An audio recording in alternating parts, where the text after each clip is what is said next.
السلام عليكم، ازيكم يا جماعه؟ عاملين ايه؟ الفيديو اللي معانا النهارده هنعمل مع بعض المحشي يا جماعه. انا بصراحه مش عارفه ده الفيديو رقم كام للمحشي على القناه، بس انا النهارده الموضوع مختلف تماما. ده مش محشي ورق عنب خالص، ده محشي ورق السلق.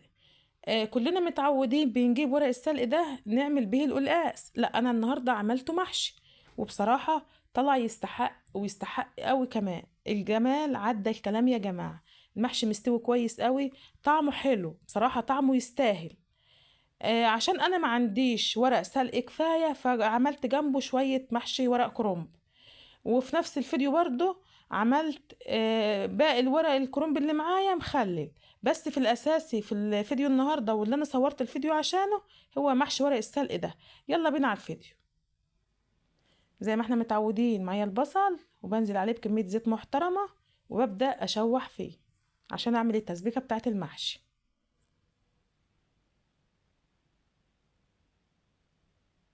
معايا معلقتين سمنة بلدي، محشي يعني سمنة بلدي يا جماعة على طول معروف. ايوه كده.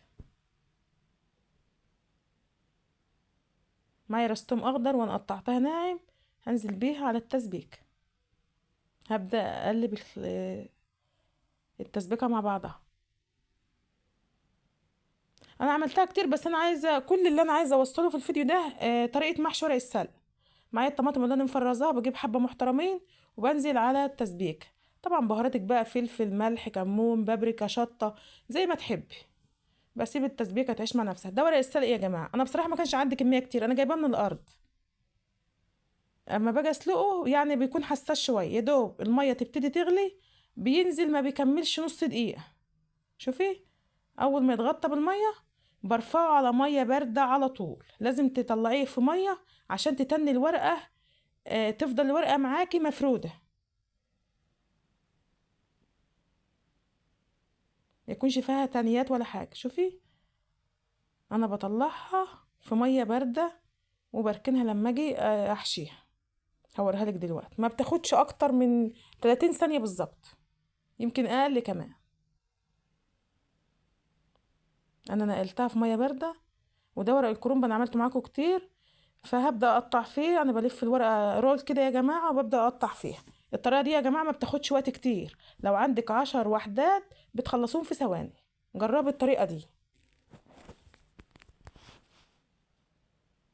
شايفين ما شاء الله؟ لو انت اول مره تشوفيني ما تنسونيش باللايك والشير واشتراك يا جماعه في القناه. الطريقه دي ناجحه جدا وموفره للوقت قوي. شايفين الورق كله قد بعضه، وتخلصي باقي الكميه في ثواني. كل الكميه اللي معايا دي ما بتاخدش حاجه.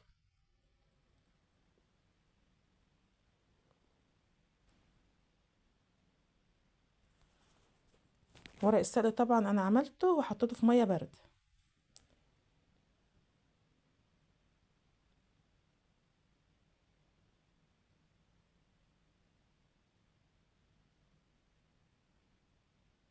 يلا نكمل باقي الكميه.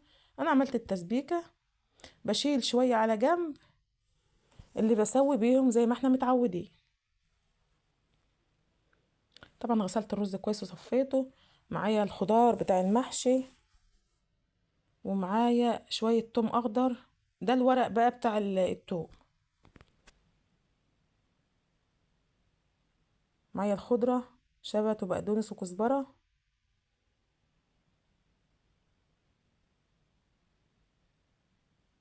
هقلب كله ببعضه. يلا نحشي.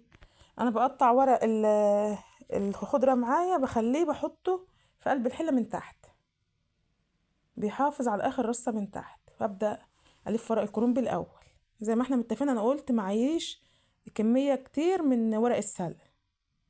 خلاص كملت ورق الكرنب. نبتدي بقى نعمل ورق السلق. اللي هي الخشنة دي بتكون يم جوا يا جماعة، وببدأ ألفها زي محشي ورق العنب بالظبط. بس هو في السوا مش بياخد نار كتير، خلينا نكون متفقين على الحتة دي. شايفين الصباع قد ايه؟ ما شاء الله، حلو كده وكيوت.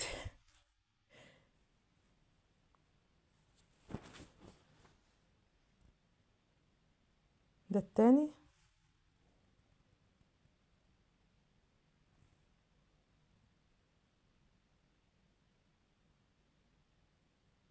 طبعا الورق بتاع السلق يعني ايه، له معاملة تانية. ورق الكرنب بيتحمل عنه شوية، بس بصراحة في الطعم في حتة تانية خالص. جربوه يا جماعة، يستحق التجربة والله. خلاص انا كملت باقي الحلة. ده ورق الكرنب، وده اللي في الجنب ده ورق السلق. يلا نسويه.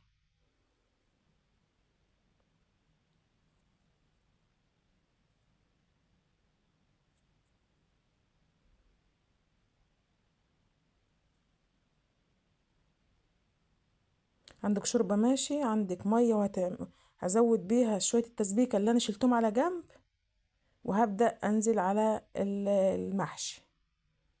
طبعا مش بغطي اخر رصة يا جماعة، المية او الشوربة بتكون لغاية عندها. معايا ورقة كرنب بحطها على اخر رصة علشان الصوابع ما تفكش مني.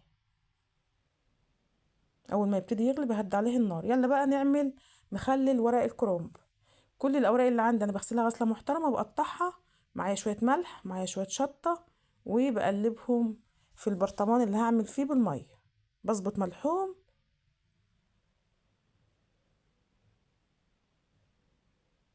زي ما احنا متعودين كده. انا لقيتهم لسه محتاجين طالعين في الملح شوية، فهزودتهم شوية مية. هنزل بالورق اللي معايا. شايفين ما شاء الله. متنسونوش باللايك والشير، ويلا يا جماعة مع السلامة.